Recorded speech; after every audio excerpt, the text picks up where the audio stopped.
खबर तमाजा शेयर के नाज़रीन मीरपुर माथेलो में भाण जी हथरादू खोट बरकरार है। हारी एक्शन कमेटी के सर ते एहतजाज किया वियो है। दीन मोहम्मद लाशारी की रिपोर्ट मुताबिक मीरपुर माथेलो में आबादगारन से आला अमलदार ने सरकारी मशीनरी जो वेधन जारी है। हारी एक्शन कमेटी सियासी समाजी अगवान ने सवी हारियन जो डीसी घोटकिया जे ऑफिस आडो गेट बहारा एहतजाजी मुजाहरो। फकीर रमजान कलवड़ अक्रम मीतलो कमाल महर उमर भयो ऐं ॿियनि जी अगवाणीअ में डिप्टी कमिश्नर घोटकिया जे ऑफिस आडो गेट बंद करे एहतजाज मुजाहरो कियो वियो आहे। अगवाणनि जो चवण है त FFC ऐं एंग्रो फर्टिलाइज़र कंपनी में रोज़ानो जी बुनियाद ते हज़ारें यूरिया भाण जूं बोरियूं निकिरनि थियूं जेके पंजाब समेत अफगानिस्तान ऐं ॿियनि मुल्कनि ॾांहुं रवारो कयूं पियूं वञनि। तॾहिं त घोटकी ज़िले जा आबादगार हारी कतारुनि में बीही करे खाद ख़रीद कनि था सोबे ब्लैक ते।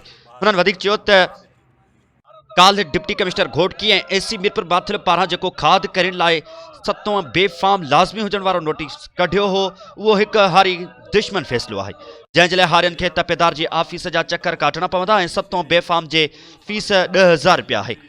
उन्हनि जो चवणु आहे त जेसीं ताईं DC घोटकी या उन्हनि जो को अमलदार असां सां मिलण न ईंदो तेसीं ताईं धरणो जारी रहंदो।